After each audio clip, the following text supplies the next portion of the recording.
आज हम स्टार्ट करने जा रहे हैं 12th केमिस्ट्री का 5th चैप्टर जिसका नाम है सरफेस केमिस्ट्री। तो चलिए जानते क्या है सरफेस केमिस्ट्री और किस चीज़ की हम स्टडी करेंगे यहाँ पर। तो the branch of chemistry which deals with the nature of surface and change occurring on the surface is called surface chemistry. ठीक है, यानी केमिस्ट्री के ऐसी ब्रांच जिसमें हम किसी भी सब्सटेंस के सरफेस के नेचर के बारे में और उस सरफेस पे होने वाले चेंजमेंट के बारे में स्टडी करेंगे। ठीक है, तो हम लोग उसको नाम दे देंगे सरफेस केमिस्ट्री। ठीक, अब कौन कौन से प्रोसेस हैं जो किसी भी सरफेस पे आकर होते हैं। तो इसमें फर्स्ट है बेटा आपका एडजॉर्प्शन।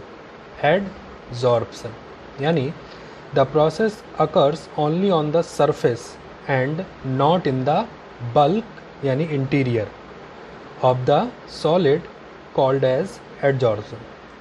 ऐसा प्रोसेस जो किसी भी सब्सटेंस के सिर्फ सरफेस पे होता है, उसके इंटरनली उसके अंदर तक अकर नहीं होता। ठीक है, यानी बल्क में अकर नहीं होता, तो ऐसे प्रोसेस को हम लोग नाम देते हैं एडजॉर्प्शन। जैसे कि अगर हम एक चॉक को इंक में डिप करेंगे तो हम क्या देखेंगे कि जो इंक है वो चॉक की सिर्फ सरफेस पे ही स्टिक करी है यानी चिपकी है। ठीक है, अगर हम चॉक को तोड़ते हैं तो उसके अंदर इंक नहीं जा पाती। यानी ये जो प्रोसेस था वो काय का प्रोसेस था, एडजॉर्प्शन प्रोसेस था, क्योंकि ये प्रोसेस किस पे अकर हुआ, सरफेस पे अकर हुआ, चॉक की सरफेस पे अकर हुआ, चॉक के इंटीरियर नहीं हो पाया। ठीक है, it is a surface phenomena. तो जो सरफेस पे होता है इसलिए नाम देते हैं इसको, एक सरफेस फिनोमिना है। The substance thus adsorbed on the surface is called adsorbate. ठीक है, एडजॉर्बेट। तो जो सरफेस एडजॉर्ब होता है किसी भी सरफेस पे, वो सब्सटेंस हमारा कहलाता है एडजॉर्बेट। यानी इंक जो चॉक पे चिपक गई थी तो इंक यहाँ पर किसका काम कर रही है, एडजॉर्बेट का काम कर रही है। And the substance on which it is adsorbed is known as adsorbent. और वो सब्सटेंस जिस पर एडजॉर्बेट स्टिक कर जाता है वो हमारा क्या कहलाता है, एडजॉर्बेंट। जैसे कि चॉक।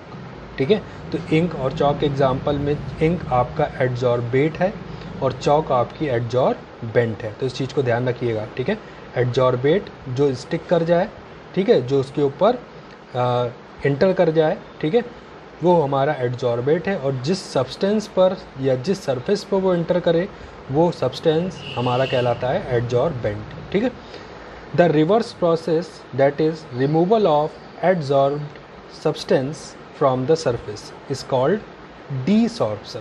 क्या कहलाएगा, डीसॉर्प्शन। अगर हम किसी एडजॉर्बेंट की सरफेस से एडजॉर्बेट को अलग करें तो ये अलग करने का जो प्रोसेस होता है यानी जो रिवर्स होता है किसका, एडजॉर्प्शन का, उसे हम लोग नाम देने लगते हैं डीसॉर्प्शन।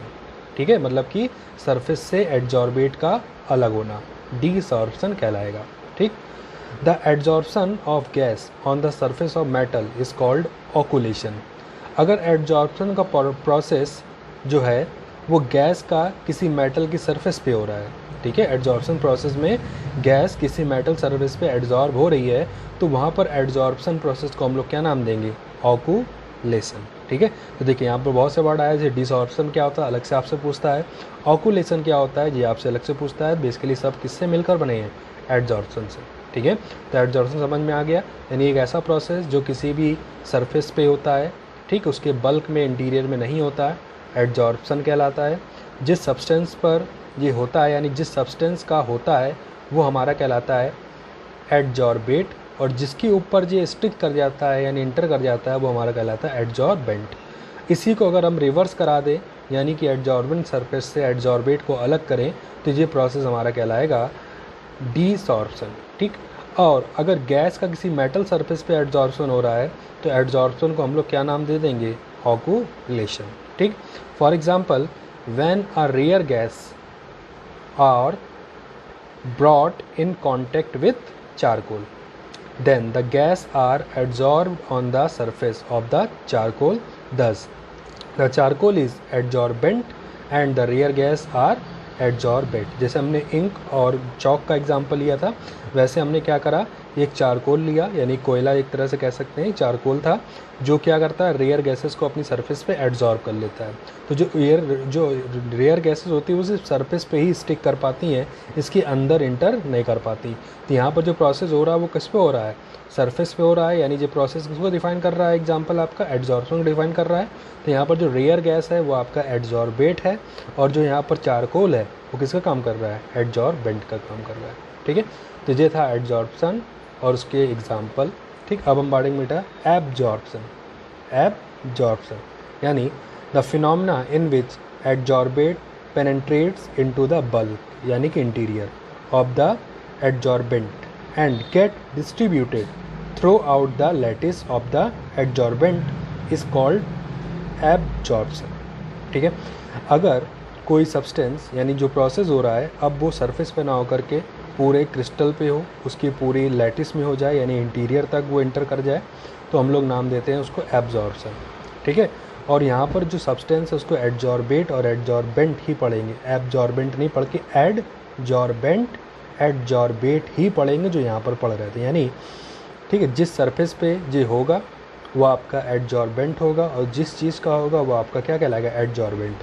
तो जैसे हम यहाँ पर स्पंज की बात करें, तो जब आप एक स्पंज लो, एक सोखता लो और उसको पानी में डीप करो, तो पानी क्या करता है, स्पंज क्या करता है, पानी को पूरा सोख लेता पूरे अंदर तक। ठीक है, तो ऐसा तो है नहीं पानी जो है वो सिर्फ स्पंज की सरफेस पे ही हो, वो उसके पूरे इंटीरियर तक चला जाता है। तो स्पंज यहाँ पर जो है वो आपका एडजॉर्बेंट है, एडजॉर्बेंट है, और जो वाटर है वो आपका एडजॉर्बेट है, और इस पर होने वाला जो प्रोसेस है वो क्या है आपका, एब्जॉर्प्शन। ध्यान रखिएगा जी, एब्जॉर्प्शन है और ये एडजॉर्प्शन है, बट जो सब्सटेंस पे हो रहा है वो सब्सटेंस आपके एडजॉर्बेंट और एडजॉर्बेट ही कहलाएंगे। ये ना देखना कि यहाँ पर एब्जॉर्प्शन है तो एब्जॉर्बेट कर लें आप, ठीक है, वो चीज़ गलत है। ठीक, तो समझ में आता है absorption in the phenomena in which adsorbate penetrate into the bulk. जब एडजॉर्बेट किसी भी सरफेस के अंदर तक पेनेट्रेट कर जाता है, यानी अंदर तक प्रवेश कर जाता है, तो हमारा जो प्रोसेस होता है वो किसका हो जाता है, एब्जॉर्प्शन का हो जाता है। ठीक है, और जो सब्सटेंस यहाँ पर हम लोग यूज़ करेंगे जिस पर एब्जॉर्प्शन होगा वो आपका एडजॉर्बेंट कहलाएगा, और जो चीज़ इसमें इंटर करेगी, ठीक है, वो आपका एडजॉर्बेट कहलाती है। तो ये था बेटा आपका एडजॉर्प्शन और एब्जॉर्प्शन। तो इम्पॉर्टेंट है, जो आपका पूछा भी गया है कि एब्जॉर्प्शन क्या होता है और एब्जॉर्प्शन क्या होता है, और साथ ही पूछता है इनमें डिफरेंस क्या होता है। तो अब बात करेंगे एब्जॉर्प्शन और एडजॉर्प्शन में डिफरेंस की। तो अब बात करते हैं difference between adsorption and absorption. ठीक है, तो एक तरफ हमने लिख लिया एडजॉर्प्शन, एक तरफ लिख लिया एब्जॉर्प्शन। तो एडजॉर्प्शन क्या होता है, it is a surface phenomena, जैसा कि आपने जाना कि ये सिर्फ सरफेस पे ही होता है। ठीक है, it concern with the whole mass of the adsorbent, ये पूरे एडजॉर्बेंट के पूरे लैटिस में होता है, यानी होल मास में होता है, सरफेस में ना होकर के वो पूरे इंटीरियर पार्ट तक होता है, यानी वो एब्जॉर्प्शन है। ठीक है, फिर एडजॉर्बेंट में देखेंगे, in it the substance is only retained on the surface and does not go into the bulk, यानी इंटीरियर ऑफ द सॉलिड और लिक्विड। यहाँ पर जिस सब्सटेंस का एडजॉर्प्शन होता है वो सिर्फ सरफेस पे ही भरा रहता है, उसके अंदर तक प्रवेश नहीं कर पाता, यानी इंटीरियर पार्ट में इंटर नहीं कर पाता। इसमें क्या होता है, it implies that a substance is uniformly distributed through out the body of the solid और लिक्विड। ये पूरे सॉलिड और लिक्विड जो भी आप सब्सटेंस यहाँ पर एडजॉर्बेंट यूज कर रहे हैं उसके पूरे सरफेस पे इंटीरियर तक ये प्रोसेस अकर होता है। ठीक है, एब्जॉर्प्शन। थर्ड क्या है इसमें, in it the concentration of the adsorbate molecule is always greater at the free phase। ठीक है, यानी सरफेस पर जो कंसनट्रेशन होता है एडजॉर्बेट मॉलिक्यूल का वो सबसे ज़्यादा होता है। इसमें क्या है, in it the concentration is low, इसमें कंसनट्रेशन क्या होता है, लो होता है, क्योंकि जो एडजॉर्बेट होता है वो आपका अंदर उसके इंटर कर जाता है, इसी वजह से सरफेस पर कंसनट्रेशन जो एडजॉर्बेट का होता है वो डिक्रीज कर जाता है। ठीक है, फिर नेक्स्ट क्या है बेटा, it is a rapid in the beginning and slow down near the equilibrium. Starting में जो प्रोसेस आपका फास्ट होता है, बट जैसे जैसे ये प्रोसेस ख़त्म होने वाला होता है वैसे वैसे ये प्रोसेस क्या होता है, धीरे धीरे स्लो होने लगता है, यानी जैसे इक्विलिब्रियम इस्टेब्लिश होता है वैसे ये प्रोसेस स्लो हो जाता है। इसमें क्या होता है बेटा, it occur at the uniform rate, ये पूरा प्रोसेस एक ही स्पीड से होता है, यानी जैसे स्टार्ट होता है वैसे ही आखिरी तक उसी स्पीड से चलता रहता है। ठीक है, for example water vapour absorb by silica gel. Silica gel आपका एक जो होता है उस पर वाटर वेपर का एब्जॉर्बन होता है। आपने इलेक्ट्रिक की जब वो सामान होता है तो उसमें निकलता है आपका सिलिका जेल का पैकेट, ठीक है। ऐसे इसमें water vapour absorb by anhydrous CaCl2, ठीक है। तो जो एग्जांपल है और जो डिफरेंस है बिटवीन एब्जॉर्प्शन एंड एब्जॉर्प्शन। अब हम बात करेंगे नेक्स्ट टॉपिक। चलिए बढ़ते हैं, इसको नेक्स्ट वीडियो में देखते हैं।